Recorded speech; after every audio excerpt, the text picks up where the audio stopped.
Assalamualaikum warahmatullahi wabarakatuh.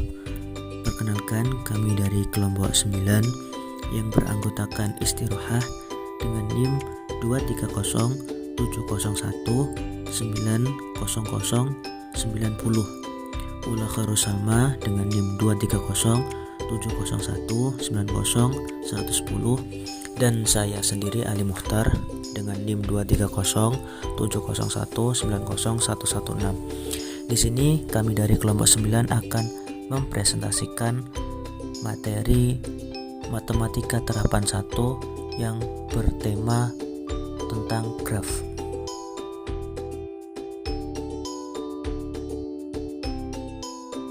Definisi graf. Graf G didefinisikan sebagai pasangan himpunan yang mana anggotanya V dan E, ditulis dengan notasi G sama dengan V, E, yang mana dalam hal ini V adalah himpunan tak kosong dan simbol-simbolnya, sedangkan E adalah sisi yang menghubungkan sepasang simpul. Secara geometri dapat digambarkan sebagai sekumpulan noktah atau simpul di dalam bidang dwimantra yang menghubungkan sekumpulan garis. Seperti gambar di bawah ini, itu kan ada 3 bentuk graf. Kita ambil yang A saja. Untuk V dari gambar A atau titik simpulnya itu ada 4, yaitu 1, 2, 3, dan 4. Sedangkan untuk sisinya ada 5, yaitu 1,2, 1,3, 2,3, 2,4, dan yang terakhir 3,4.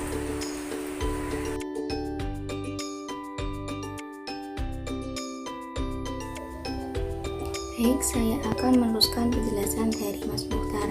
Selanjutnya yaitu jenis-jenis graf. Jenis-jenis graf di sini berdasarkan ada tidaknya gelang atau sisi ganda pada suatu graf dan juga berdasarkan orientasi arah pada suatu sisi.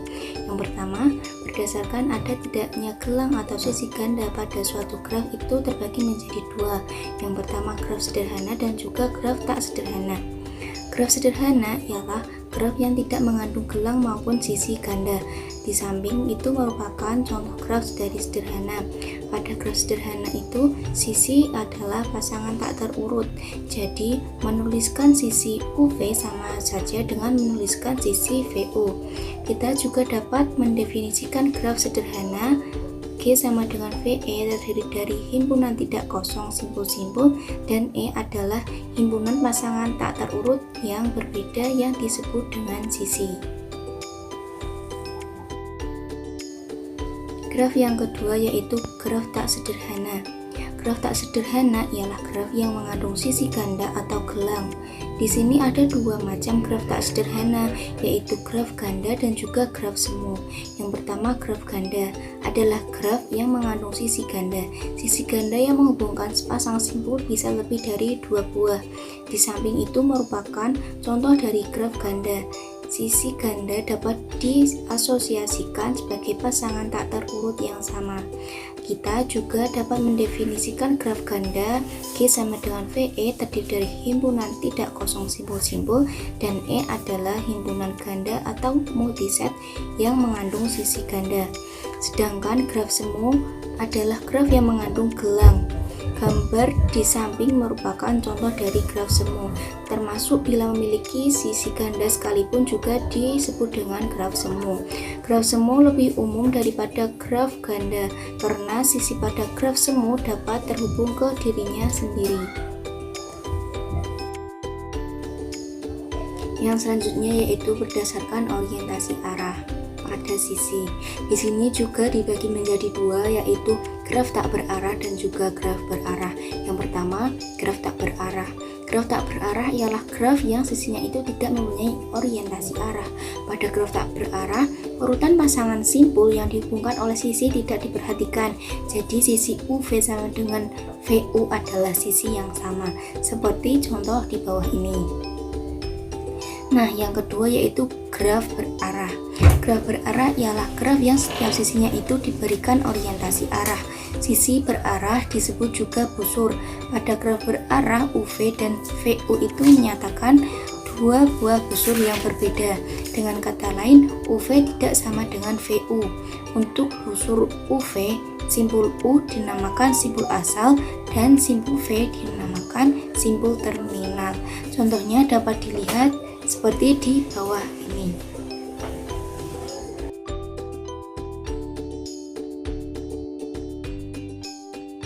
Baik, saya akan melanjutkan penjelasan dari presentator sebelumnya. Selanjutnya kita akan membahas mengenai representasi graf. Representasi graf yang pertama adalah matriks ketetanggaan. Misalkan graf G yaitu V, E adalah graf dengan n simpul di mana n lebih dari sama dengan 1. Matriks ketetanggaan G adalah matriks yang berukuran n kali n.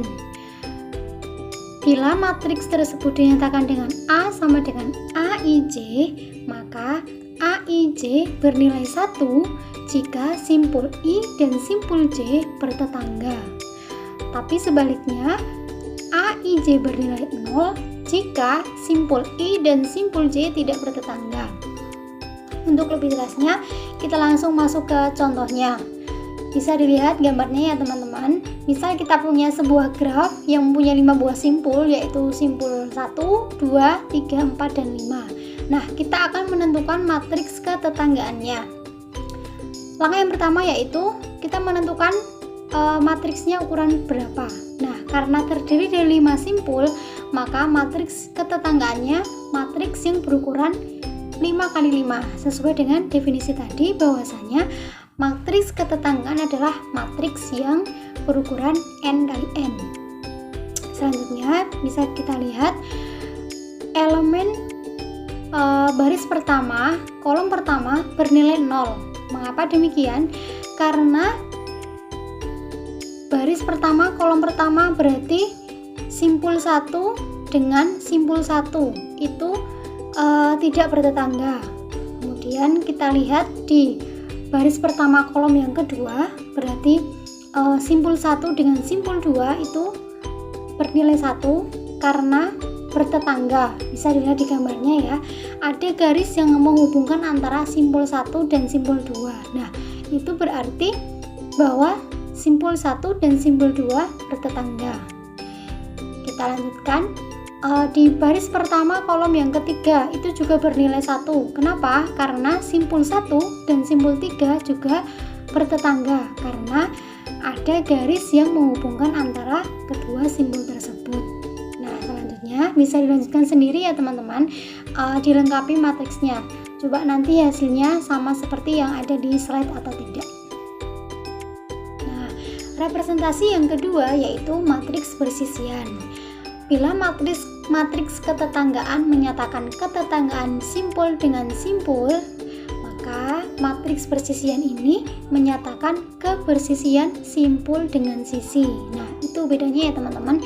Jadi, matriks ketetanggaan itu menyatakan ketetanggaan simpul dengan simpul, tetapi kalau matriks bersisian itu simpul dengan sisi. Nah, misalkan kita punya graf G sama dengan V, E adalah graf dengan n simpul dan m buah sisi. Matriks bersisian G adalah matriks dwimatra yang berukuran n kali m.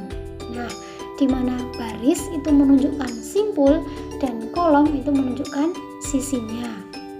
Bila matriks tersebut dinamakan A sama dengan AIJ, maka AIJ akan bernilai 1 jika simpul I dan sisi J bersisian.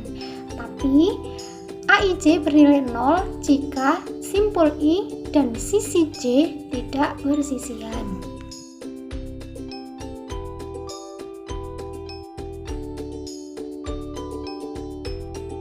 Oke, representasi yang ketiga yaitu senarai ketetanggaan. Senarai ketetanggaan merupakan bentuk representasi dari seluruh sisi atau busur dalam suatu graf sebagai suatu senarai.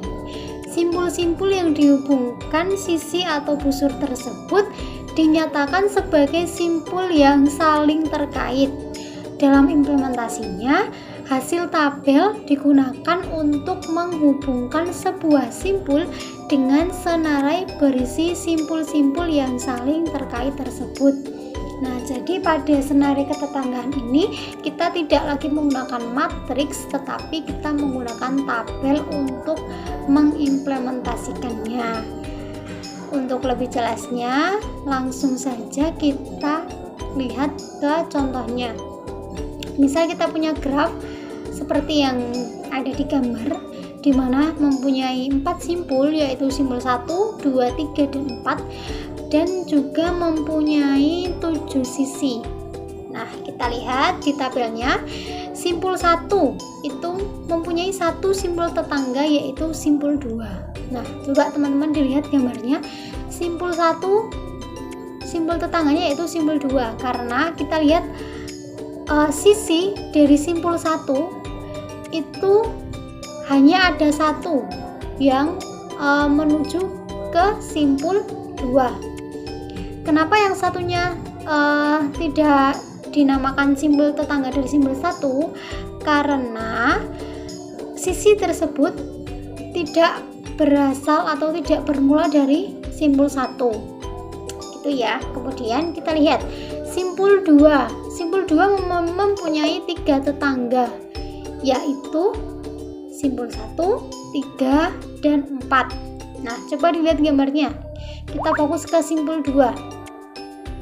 Simpul 2 ini sisi yang dari simpul 2 itu ada yang menuju ke simpul 1, ada yang menuju ke simpul 3, dan ada yang menuju ke simpul 4. Nah, itu mengapa simpul 2 ini mempunyai 3 simpul tetangga, yaitu simpul 1, 3, dan 4.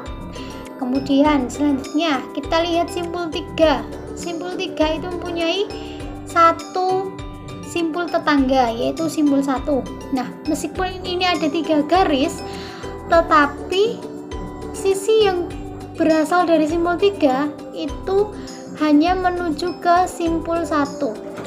Nah, itu mengapa simpul 3 mempunyai 1 simpul tetangga, yaitu simpul 1. Kemudian yang terakhir simpul 4. Simpul 4 mempunyai 2 tetangga, yaitu simpul 2 dan simpul 3. Bisa dilihat ya gambarnya teman-teman. Jadi untuk senari ketetanggaan ini kita harus teliti mengenai arah dari grafnya, apakah itu berasal dari simpul tersebut atau menuju ke simpul tersebut. Begitu ya teman-teman.